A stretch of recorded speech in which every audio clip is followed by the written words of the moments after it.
Ǹjẹ́ ẹ káalẹ́, mo kí gbogbo ọmọ Yorùbá níbikíbi tí ẹ bá ti ní oore ọ̀fẹ́ láti máa gbọ́ mi àbí láti máa wò mí pé a kú dédé àṣálẹ́ yìí, adẹ̀kú bí ojú ọjọ́ ṣe rí, àkókò lè da a kú ọjọ́ méjì ọjọ́ mẹ́ta, a kú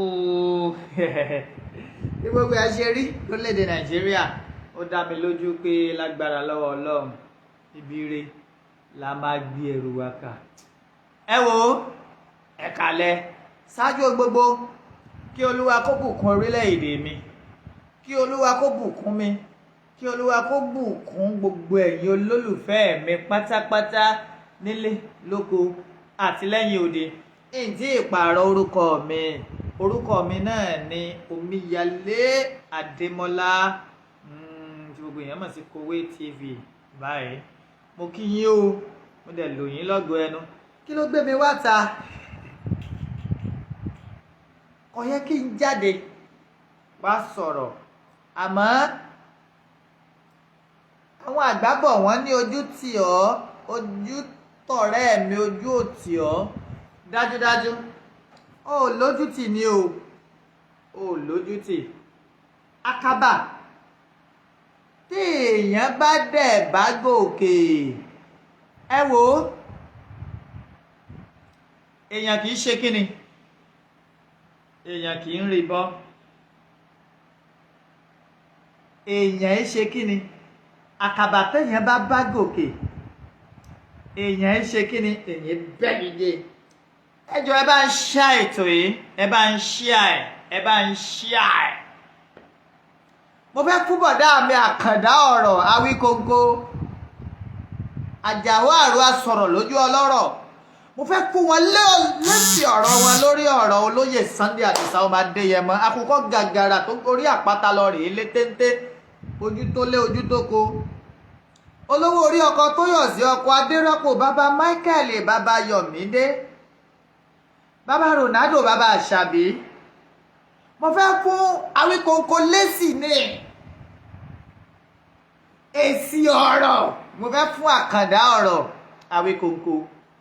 Ẹ jẹ́ bá ń ṣíà ètò yìí, mo fẹ́ kí ètò yìí kó ka àkàndá ọ̀rọ̀ là, mo fẹ́ kó ka Awikonko fún ìdí méjì kan. Ká ní wọn ò dárúkọ mi sínú ètò tí wọ́n ṣe, ó ṣeé ṣe kí n má bọ́ síta láti sọ̀rọ̀, ó ṣeé ṣe kí n tún fara sínú mi gẹ́gẹ́ bí mo ṣe fi sínú mi.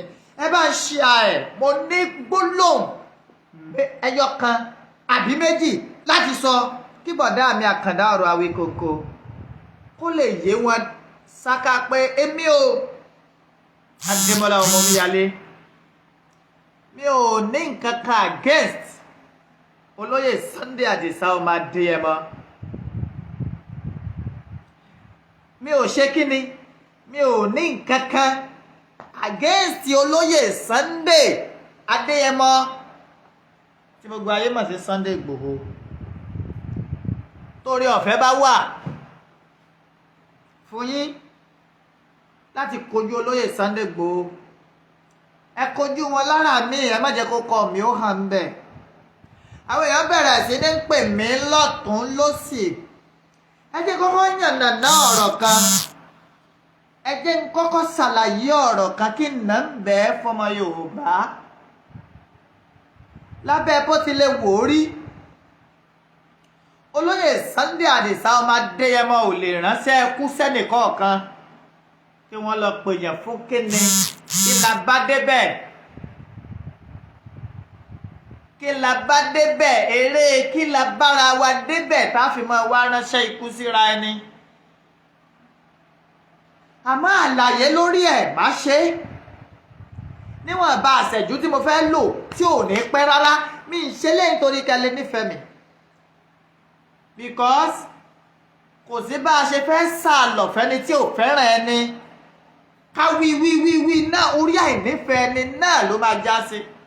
I kept quiet, mo dákẹ́ lórí ọ̀rọ̀ yìí tipẹ́tipẹ́, kì í ṣe fún gbá méjì, torí pé ṣe rí ọ̀pọ̀ àwọn tí máa ń comment, afọ́jú ń bẹ́nu wọn, adití ń bẹ́nu wọn tá a bá wá sọ́ra ó ṣeé ṣe kán gbé wa kọlu ẹni tó ò yẹ ká kọlu. èmi sì máa ń sọ gbogbo èèyàn pé lábẹ́ bó ti lè wò ó rí ìnígbà kó gbé mi kọlu olóyè Sunday Igboho torí pé àkàbà téèyàn bá gòkè ẹ má jẹ́ ń tàn yín èèyàn ń ṣe kí ni èèyàn èégè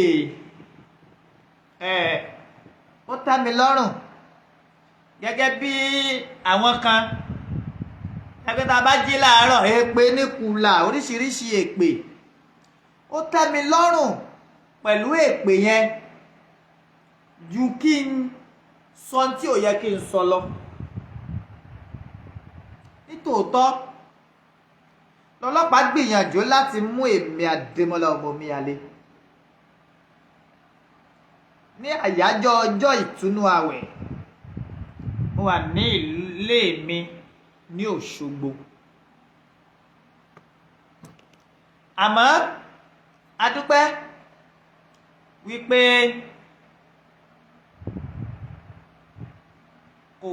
kò rọrùn Ọlọ́run dẹ̀ forí ọ̀fẹ́ yẹn fún ṣíṣe àmọ́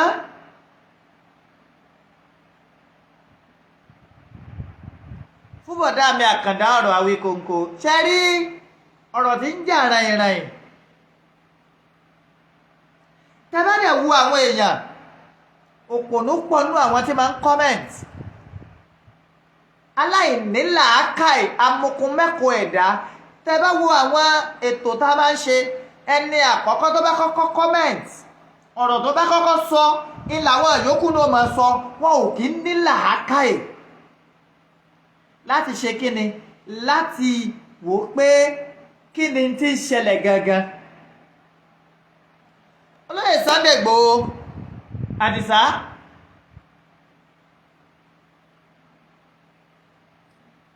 Ọlọ́run fúnra ara rẹ̀ tó dá mi tó dá yín ó mọ̀ pé mo nífẹ̀ẹ́ yín mi ò torí anybody jẹ́ Yorùbá nation o mo jẹ́ Yorùbá nation nítorí Olóyè Sunday Igboho ni torí àtijọ́ máa ṣe bọ̀ pẹ̀lú Olóyè Sunday Igboho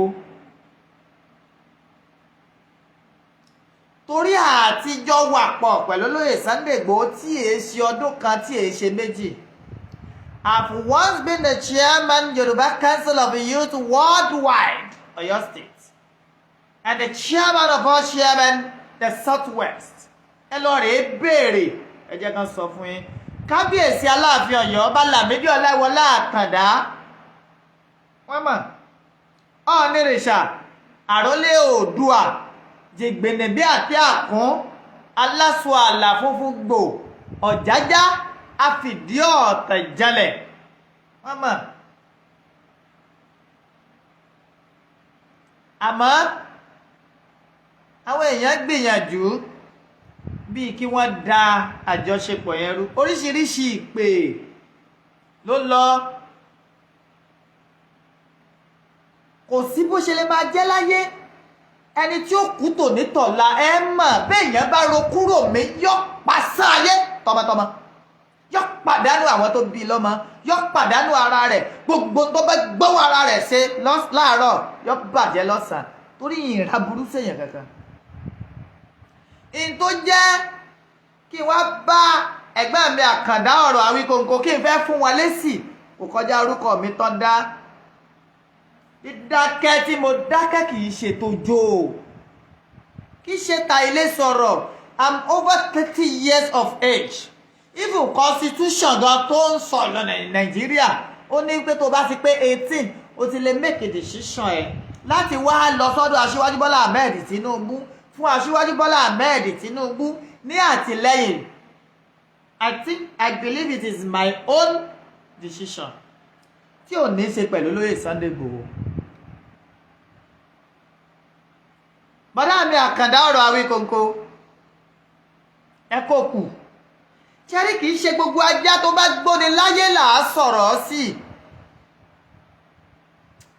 ẹ gbọ́ mi kìí ṣe gbogbo ajá tó bá gbóni là á sọ̀rọ̀ sí.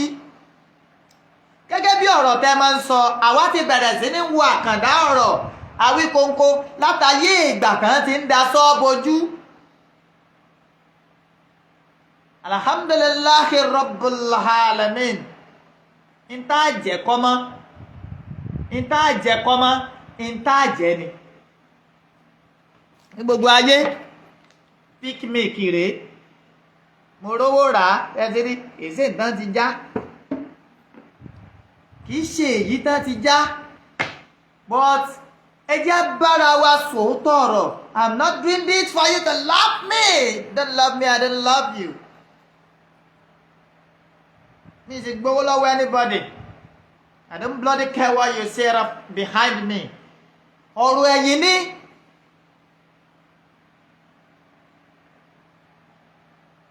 Maturity lèyàn fi lu ayé. Maturity.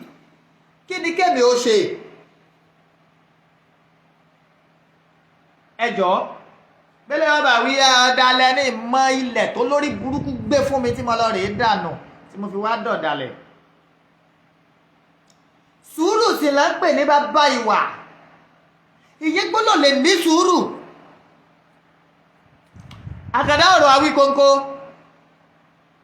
Àwọn èèyàn bẹ̀rẹ̀ sí ní pè mí pẹ́lẹ́ ní voice note kìíní kan tó mi yàlé fún yín. Lóòótọ́ ni mo pè yín nígbà tọ́lọ́pàá fẹ́ mú mi ní Òṣogbo. Wọ́n dẹ̀ jẹ́ ó yé mi wípé ẹ̀yin gangan la fẹ́ mú kì í ṣe mí. Wọ́n dẹ̀ jẹ́ ó yé yín gẹ́gẹ́ bí ọmọ ìyá mi tẹ́ jẹ́, gẹ́gẹ́ bí olólùfẹ́ mi tẹ́ jẹ́. Èmi èé tọ̀yàn o. Ìdílé ọlá ló ti gbé bí wa lọ́mọ. Olóyè Sunday Igboho'S sì wò wá burú sí mi rí.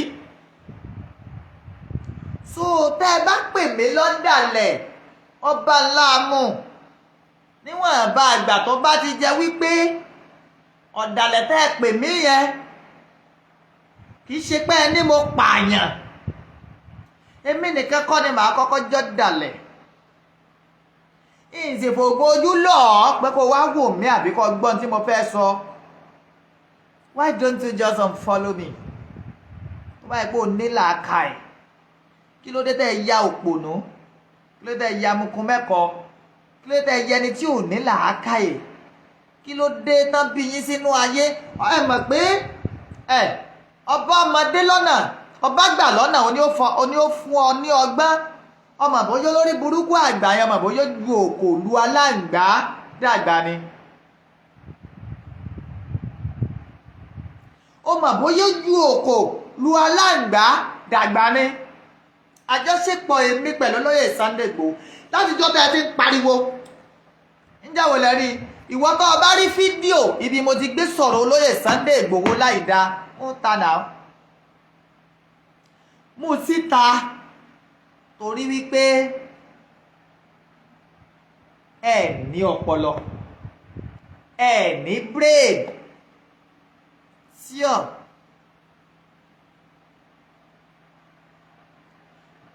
Bọ́dá àkàndá ọ̀rọ̀ Awikonko kò yẹ kẹ́ ẹ lọ fún àbẹ́ ṣe lọ yìí. Lóòótọ́ kò sẹ́ni tó lè ṣe tí ò ní rí bákan. Èmi gẹ́gẹ́ fúnra mi fèsì ogun. Sọ̀gùn pé ọ̀dàlẹ̀ ni wọ́n á máa fi mí ré, wọ́n á máa fọmọ tí mo bí ré. Gbogbo ẹni tó fi mí ré pátápátá ọlọ́wọ́ lákẹ́yìn ìdẹ́nì kankan ló kọ̀ sẹ́ni tí ó jèrè ọmọ nù wọn. Cause kò yẹ ká bá débi pé àwa máa gbé ọmọ ẹni ṣépè láti ṣe fún mi láìmọye ìgbà. Mi dákẹ́ torí pé tí n bá ní sọ̀rọ̀ ẹ fẹ́ gbé mi kọ lu ẹni tí mo fẹ́ràn. Mo fẹ́ràn Olóyè Sunday Igboho gan. Ẹ gbàgbé orí burúkú tẹ́ ń bá kiri. Ẹ gbàgbé òfò tẹ́ ń bá kiri. Mi kì í rí ọ̀rọ̀ tẹ́ máa ń sọ bí èérí rò.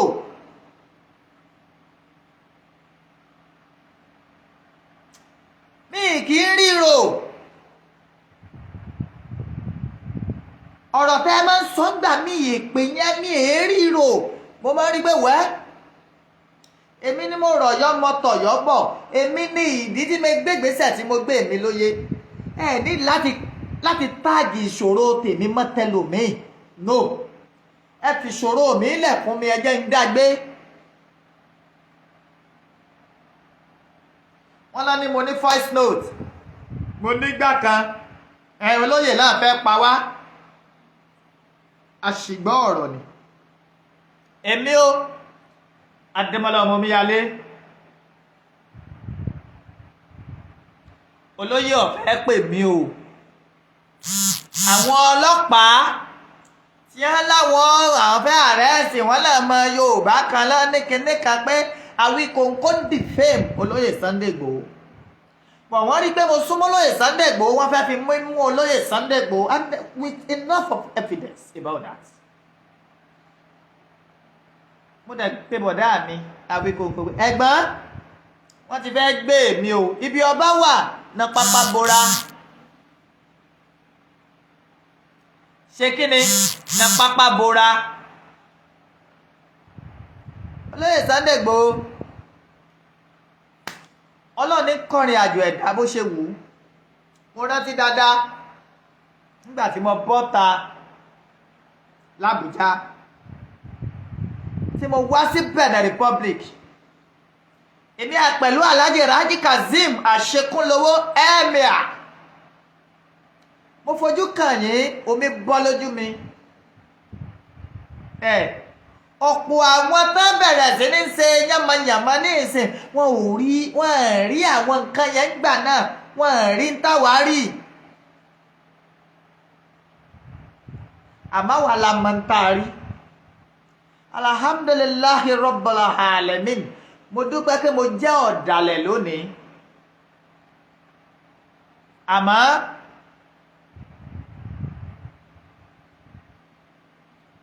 ẹ gbọ́, èmi máa ń sọ pé Ọlọ́run ó san fún oníkálukú gẹ́gẹ́ bí iṣẹ́ ọwọ́ rẹ̀. Àfẹ́jù téèyàn máa ń tẹ́ ẹ̀yìn tí orógùn fẹ́ omi gbóná lọ́jí ó tara rẹ̀ bọ́nú ẹ̀. Àfẹ́jù tí orógùn tó fẹ́ omi gbóná lójú ó tara rẹ̀ bọ́nú rẹ̀, tó wá sọra rẹ̀ di irinṣẹ́ fún èlùbọ́. I never regret pé mo tẹ̀lé olóyè Sunday Igboho till now.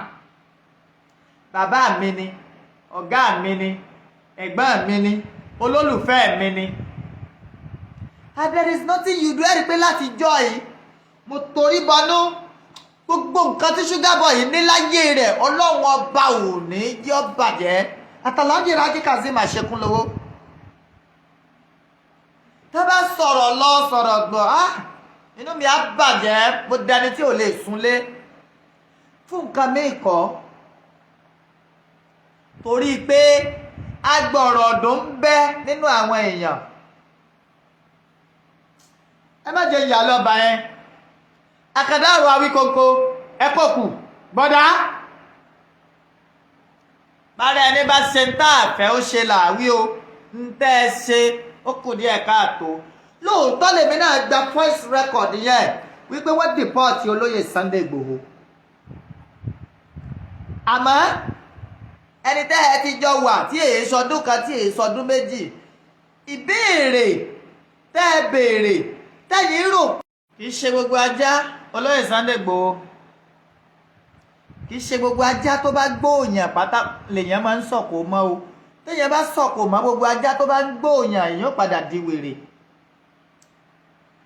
Ẹ jọ̀ọ́ mo bẹ̀ yín ni olóyè Sunday Igboho, tẹ́ ẹ bá gbọ́ nǹkan kan kò sínú gbogbo àwọn èèyàn tẹ́ ẹ pè lólùfẹ́ yín tẹ́ ẹ ní ẹ̀rọ ìbánisọ̀rọ̀ wọn lọ, kí ló wá ṣẹlẹ̀ tó fi tí